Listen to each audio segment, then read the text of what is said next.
Hello बच्चों, पिछले class में हमारे आसपास के पदार्थ चैप्टर में हमने पढ़ा था पदार्थ क्या होता है। विज्ञान की भाषा में हमने पढ़ा था कि पदार्थ वह होता है जिसका अपना द्रव्यमान होता है, जो स्थान घेरती है तथा जिन्हें हम अपने ज्ञानेंद्रियों द्वारा अनुभव कर सकते हैं। और इस परिभाषा में प्रयुक्त कुछ महत्वपूर्ण पद जैसे द्रव्यमान, स्थान, ज्ञानेंद्रियाँ, ये सबको हमने पढ़ लिया था। और साथ ही साथ मैंने बताया था कि भारतीय दार्शनिकों के अनुसार ये जो पदार्थ हैं ये पंच तत्व के बने होते हैं। ठीक है, पृथ्वी, अग्नि, जल, वायु और आकाश। ओके, इसी में आपका चैप्टर में अगला टॉपिक है पदार्थ की कणीय प्रकृति। तो पदार्थ क्या होता है? अत्यंत सूक्ष्म कणों से बना होता है और ये कण इतने सूक्ष्म होते हैं कि हम इनके साइज के बारे में कल्पना भी नहीं कर सकते हैं। इन सूक्ष्म कणों को अलग अलग नाम दिया गया है। डाल्टन महाशय ने इसे परमाणु कहा। ठीक है, परमाणु मिलकर तत्व बनाते हैं। ओके, एक ही तत्व वैसे पदार्थ होते हैं जो एक ही प्रकार के परमाणुओं से बने होते हैं। कई परमाणु मिलकर अणु बनते हैं, कई अणु मिलकर यौगिक बनाते हैं और यौगिक मिलकर पदार्थ बनाते हैं। ओके, ये जो परमाणु है इसकी त्रिज्या, क्योंकि परमाणु को हम गोलीय लेते हैं, क्या स्फेरिकल होता है। स्फेरिकल होता है मतलब इसका रेडियस होगा, त्रिज्या होता है। तो परमाणु की त्रिज्या ये एंगस्ट्रम में लेते हैं, है ना। एक एंगस्ट्रम, तो एक एंगस्ट्रम बराबर होता है 10⁻⁻10 मीटर। तो ये बहुत बहुत बहुत छोटी संख्या है। ठीक है, तो इसका त्रिज्या इतना होता है। तो कल्पना करो कि उसका साइज कितना होगा। ओके, ये जो परमाणु होते हैं ये 3 कणों से बने होते हैं। परमाणु के अंदर में प्रोटॉन, न्यूट्रॉन और इलेक्ट्रॉन होता है। एक प्रोटॉन का द्रव्यमान 1.67 × 10⁻⁻27 kg होता है और एक न्यूट्रॉन का द्रव्यमान भी प्रोटॉन के द्रव्यमान के बराबर ही होता है। एक इलेक्ट्रॉन का द्रव्यमान 9.1 × 10⁻31 kg होता है। ये जो संख्याएं हैं ये बहुत छोटी संख्याएं हैं। ठीक है, ये इतनी छोटी संख्याएं हैं कि हम इनकी कल्पना भी नहीं कर सकते। तो ये एक फील देता है कि ये परमाणु या कण कितने छोटे होते हैं। इसीलिए हमने यहाँ लिखा है ये कण इतने सूक्ष्म होते हैं कि हम इनकी कल्पना भी नहीं कर सकते हैं। ओके, अब आगे हम पढ़ेंगे पदार्थ के कणों के अभिलक्षणिक गुण। पदार्थ के कणों के, ठीक है, पदार्थ के नहीं, पदार्थ के कणों के अभिलक्षणिक गुण। अभिलक्षणिक गुण, ठीक है, पदार्थ के कणों के अभिलक्षणिक गुण। पदार्थ के कणों के 3 अभिलक्षणिक गुण होते हैं, इसे आप याद कर लेंगे। पदार्थ के कणों के बीच, कणों के बीच रिक्त स्थान होता है। पदार्थ के कणों के बीच रिक्त स्थान होता है। ओके, इसको हम एक उदाहरण से समझ सकते हैं। जब हम, ठीक है, कोई गिलास में, कोई बर्तन में यदि हम पानी लेंगे,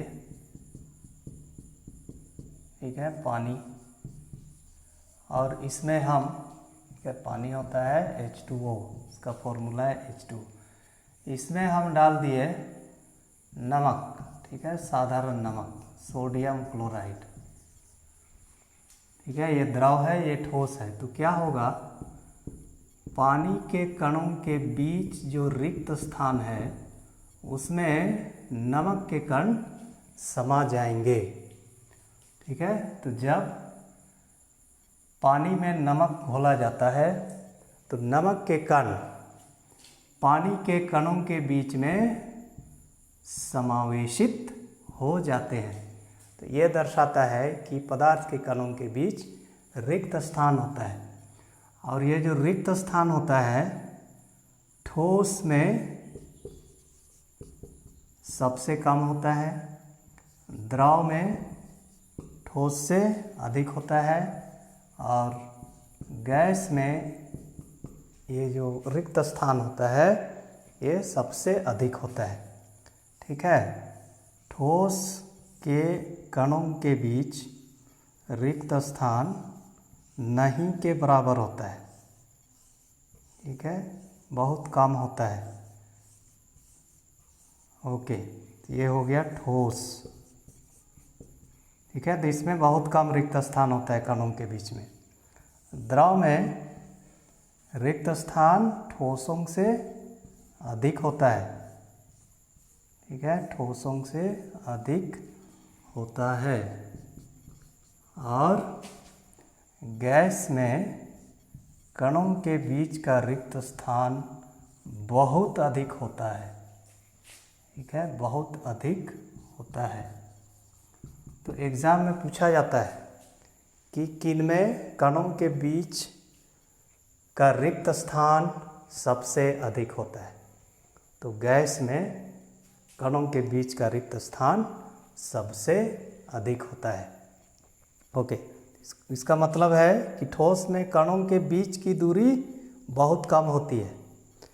द्रव में कणों के बीच की दूरी ठोस से अधिक किंतु गैस से कम होती है। गैस में कणों के बीच की दूरी सबसे अधिक होती है। ओके, अब तो ये हो गया पहला अभिलक्षणिक गुण। दूसरा अभिलक्षणिक गुण है, दूसरा पदार्थ के कण निरंतर गतिशील होते हैं। पदार्थ के कण निरंतर गतिशील होते हैं।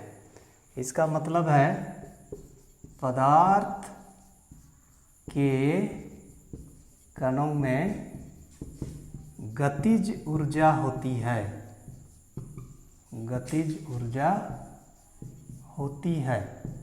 तो यदि पूछा जाएगा एग्जाम में कि पदार्थ के कणों में कौन सी ऊर्जा होती है, तो गतिज ऊर्जा होती है। और कणों की गतिज ऊर्जा तापमान में, ठीक है, ताप में वृद्धि के साथ, टेम्परेचर बढ़ने के साथ बढ़ती है,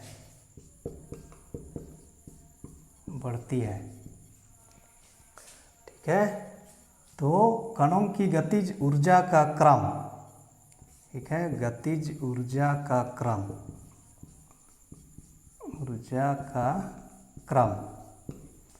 ठीक है, होता है ठोस के कणों के बीच का गतिज ऊर्जा सबसे कम होता है, द्रव के कणों के बीच की गतिज ऊर्जा ठोस से अधिक होती है, और गैस के कणों की गतिज ऊर्जा सबसे अधिक होती है। ओके, तो पिछली बार एग्ज़ाम में पूछा गया था कि निम्नलिखित में से किनके कणों की गतिज ऊर्जा सबसे अधिक होती है, तो चुनना है गैस को। ओके, ऐसा क्यों होता है? क्योंकि ठोस के कणों के बीच आकर्षण बल कम होता है, क्योंकि इनके बीच रिक्त स्थान अधिक होता है, कणों के आकर्षण बल अधिक होता है, क्योंकि ठोस के कणों के बीच की दूरी बहुत कम होती है, इसलिए अधिक फोर्स के साथ ही एक दूसरे को पकड़े रहते हैं, इसलिए ये गति नहीं कर पाते हैं। द्रव में ठोसों की तुलना में कणों के बीच की दूरी अधिक होती है, इसलिए ये गति करते हैं और इसलिए इनमें गतिज ऊर्जा होती है। गैस के कण एक दूसरे से दूर दूर होते हैं और इसीलिए इनके बीच का आकर्षण बल बहुत कम होता है, इसलिए ये आराम से गति करने लगते हैं, तेजी से गति करने लगते हैं और इसलिए इनकी गतिज ऊर्जा सबसे अधिक होती है। ओके, ठीक है। अब तीसरा अभिलक्षणिक गुण है पदार्थ के कण एक दूसरे को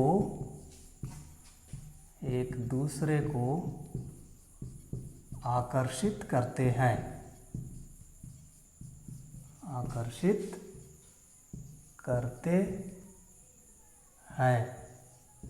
पदार्थ के कण एक दूसरे को आकर्षित करते हैं, ठीक है। यह आकर्षण बल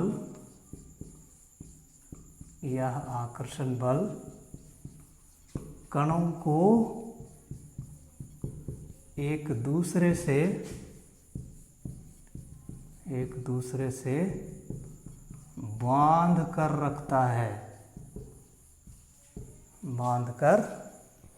रखता है, ठीक है। ये जो आकर्षण बल है ठोस में सबसे अधिक होता है, द्रव में ठोस से कम होता है और गैस में यह आकर्षण बल सबसे कम होता है, ठीक है, सबसे कम होता है। क्यों होता है? क्योंकि ठोस के कणों के बीच की दूरी बहुत कम होती है, इसलिए आकर्षण बल अधिक होगा। द्रव में कणों के बीच की दूरी ठोस से अधिक होती है, इसलिए यहाँ पर आकर्षण बल कम होगा। गैसों में कण बहुत दूर दूर रहते हैं और इसीलिए इनके कणों के बीच का आकर्षण बल सबसे कम होता है।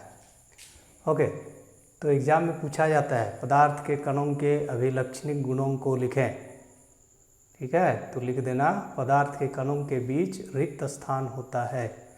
पदार्थ के कण निरंतर गतिशील होते हैं। पदार्थ के कण एक दूसरे को आकर्षित करते हैं। ओके, तो ये हो गया पदार्थ के कणों के अभिलक्षणिक गुण। ओके, ठीक है। अब हमें पढ़ना है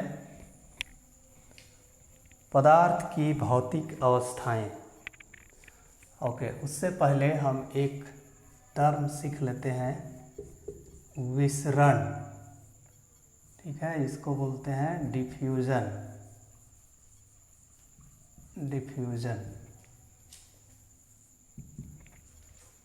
ओके, विसरण होता है दो या दो से अधिक पदार्थों का आपस में स्वतः घुल मिल जाना, ठीक है।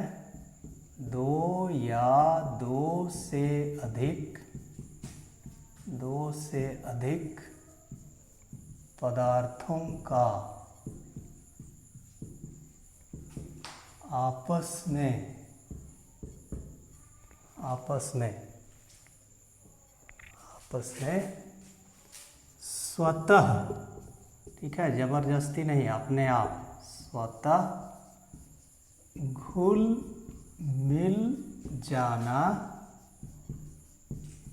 विसरण कहलाता है। विसरण कहलाता है, ठीक है। जैसे, ठीक है, इत्र की सुगंध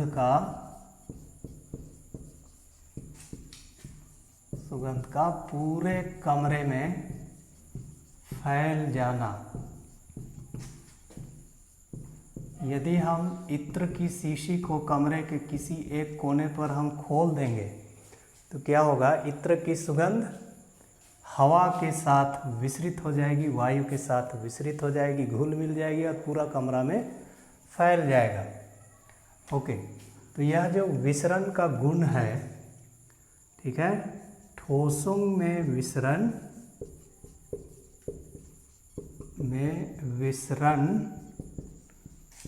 बहुत कम होता है, बहुत कम होता है, क्योंकि कणों के बीच रिक्त स्थान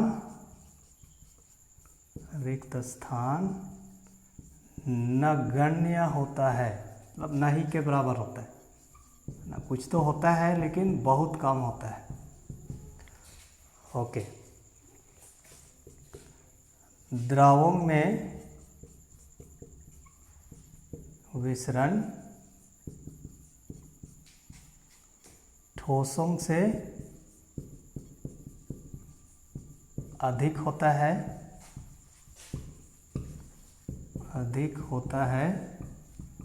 क्योंकि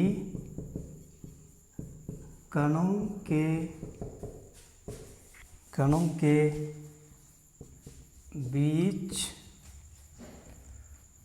रिक्त स्थान ठोसों से अधिक होता है, ठोसों से अधिक होता है। ओके, गैसों में विसरण ठोसों एवं द्रवों से अधिक होता है,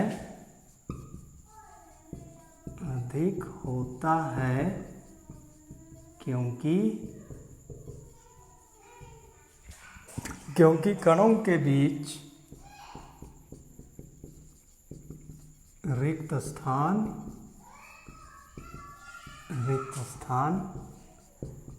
बहुत अधिक होता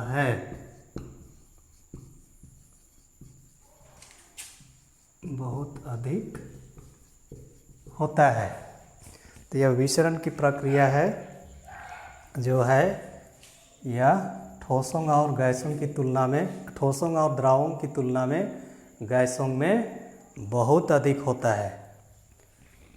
ओके, ठीक है, तो विसरण होता है दो या दो से अधिक पदार्थों का आपस में स्वतः घुल मिल जाना। ओके, तो विसरण का क्रम है,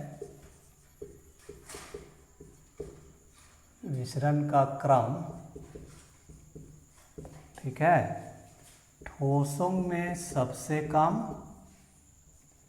ठोस से अधिक द्रव में और सबसे अधिक गैस में होता है।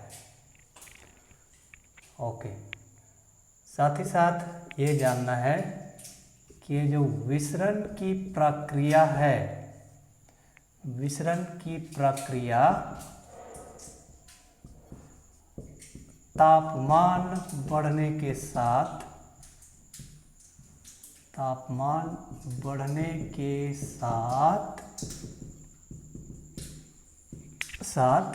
बढ़ती है, तापमान बढ़ने के साथ बढ़ती है, ठीक है। तो इसका उदाहरण है ना, अगर हमारे बगल वाले घर में ना मछली फ्राई हो रहा है या चिकन पक रहा है तो हमको इसकी गंध हमारे नाक तक पहुंच जाती है, लेकिन अगर वो पका के रखा हुआ है, ठंडा है, तो हम नहीं जानते हैं कि उसका बगल वाला घर में कौन सा सब्जी बना है। तो क्योंकि तापमान जब गर्म रहता है उस समय ये जो गंध होता है इसका विसरण हवा में, वायु में बहुत तेज़ी से होता है और इसलिए यह हमारे नाक तक शीघ्र पहुंच जाता है। लेकिन ठंडे भोजन की सुगंध पाने के लिए हमको उसके पास जाना पड़ता है। ओके, ठीक है, आज के लिए इतना ही। बाकी अगला क्लास में हम लोग देखेंगे पदार्थ की भौतिक अवस्थाएं, ठोस, द्रव और गैस। ठोस की विशेषताएं क्या हैं, गैस की विशेषताएं क्या हैं, द्रव की विशेषताएं क्या हैं, इनको हम लोग पढ़ेंगे, इनका तुलनात्मक अध्ययन करेंगे। ठीक है, बाय।